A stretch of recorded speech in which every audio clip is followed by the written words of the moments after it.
Hey guys, welcome back to my channel. My name is Chinemerem. If you are stopping by for the first time, hello, you are most welcome. Please do well to like this video, share and subscribe to my channel.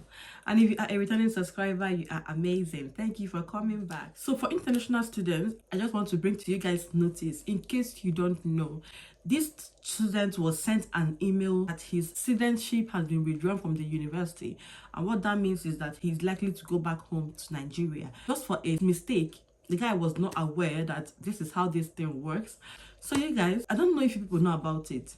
One thing you should take away from this video today is that as an international student, there is a way to mark your presence in the university. You don't just go to school and come back and say, I've gone to school, I've come back, they have seen me.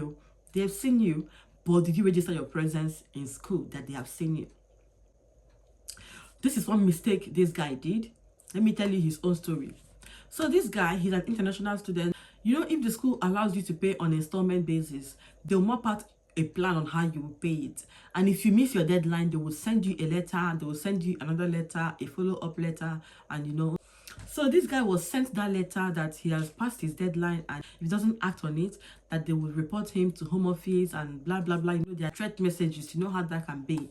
I don't know if you've gotten it before, but for me, yes, I've gotten it before. Not me anyway. My husband has gotten that message before, and we were thrown into panic mode instantly. So yes, he was shot from the university. You couldn't use the library, you couldn't use the facilities, you couldn't even access the school. He was just shot out from the university. At that point, you become a non-student in your university. So what he did was he found a way to pay that money. But remember that at that point, the second installment was already coming closer, and he didn't want to get that kind of email again. So what he did was, he said, let me take out 1 month and work and see if I can make up enough money to pay for this coming month and the next month, so that at least he will have time to study and do other things. So that's what this guy did. He started working back to back for the whole month. Now, he wasn't checking his email, he wasn't checking his modules. He just shut down the university and went to work. He just didn't care about university anymore. He was like, since I've paid this one and they are off my throat at the moment, let me just leave them and then work for 1 month, make money and pay for the next 2 months, then come back to them fully and start my studies. Now remember, this guy was trying to run away from home office, from being reported to home office. Now he entered into it full time by this particular move. You will ask me how. At this point, he wasn't registering his presence in school. I don't know, different schools have different ways of doing it. Like in some schools, you have to use a card, swipe your card when you come to the university as an international student. Some schools, you have to go to a particular office and register your presence. For some schools, it may just be you meeting your supervisor or your tutor or your course leader. Would be a way of you registering your presence as you are coming to school. For me, when I was studying here, I didn't have to use the card one. I didn't even have to register my presence, even though I was an international student. And that was because I was on a Tier 4 dependent visa. So on a Tier 4 dependent visa, the school was not sponsoring me. I was going to their school, but they were not sponsoring me. So I wasn't supposed to be under those rules of come and register your presence, come and do this, come and do that. I was just as free as a bird, even though I was an international student. While other international students at that point would have to go and register their presence, either meet their supervisor or slot in their cards and, you know, stuff like that. Some schools do it once a week, maybe on Fridays or on Wednesdays, and some schools just do it randomly. So this guy stopped coming for classes. He didn't contact his supervisor, he didn't contact his course leader, he didn't contact his tutor. So after a while, they were not seeing him in school. They sent him email, he wasn't responding, and they were like, are you sure he's still in this country? Maybe he has left the country, you know. They were just wondering why he wasn't coming and he wasn't responding to those emails. That was how they now started the process of sending the guy's information to home office. Now, the real problem why he was running away now finally was about to catch up with him. So they now tried to send his details to home office, you know, to tell them that this person is no longer their student, he doesn't come to school.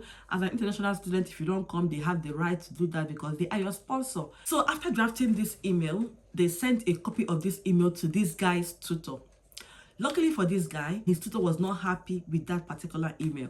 Bless that tutor. That tutor helped that guy from being sent back to Nigeria. Because the only reason why they sent that email to that guy's tutor was for him to confirm that this guy was not really coming to school. If that tutor had said yes, he wasn't coming, I haven't seen him, they would have sent that email straight to Home Office. So he went to the guy's enrollment document and saw list of kin details, and that was the guy's sister.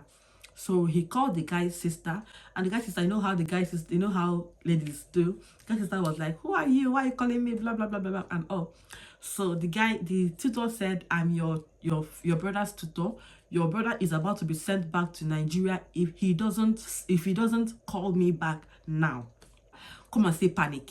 So the sister just called the call immediately and then called the guy, and the guy called the tutor back immediately, and that was when the guy now checked his email, and the guy was shouting. He didn't know, he didn't check his email, he wasn't checking his emails. So the guy said, "Okay, you know what, tell me what situation of things and let's know how to, you know, rescue you from this situation." So the guy now told him that he's been going through a lot, tuition fee, he was sent this email some time ago, so he was been trying to work and make up money and, you know, stuff like that. The tutor just told him to send an email to the head of the department. So the guy sent an email immediately to the head of the department, and that was how the email that was supposed to be sent to Home Office was withdrawn and was never sent. And that was how the guy was reinstated back to school, and he's about to finish his program now. So if that guy had been going to school once a week to at least clock in or to see his tutor or his supervisor, it wouldn't have been an issue at all. But the guy was not aware that he should at least be clocking in, be having contact with his lecturers, his tutor, his HOD as an international student. If you are a home student, you can decide not to have any contact with them. They'll reach out to you anyway. You can decide no contact. But as an international student, you can't decide that you don't want to have contact with them. You must have contact with them because they're sponsoring you. I think they feel if you stop having contact with them, maybe you're going to do something else in the country which may not be right.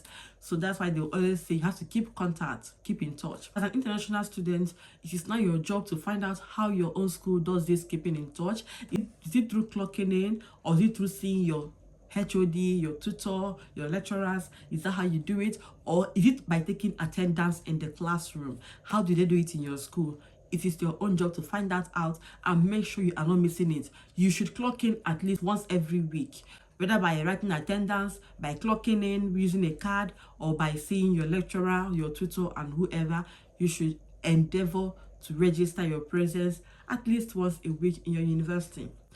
I'm making this video because I am sure that some people are not aware of this. Yes, you may not be aware of this. You should always keep in touch with your lecturers, with your university, once you are an international student in the UK. If you go off working, resting, or whatever, and you are not keeping in touch, or you didn't even take a formal notice of your absence, you may be sanctioned for it. And in worst case scenario, they may send your details to the Home Office, and what that means is that you are likely to be sent back home. I know you don't want that. So please try and find out how the system your school is using and make sure you do that as well.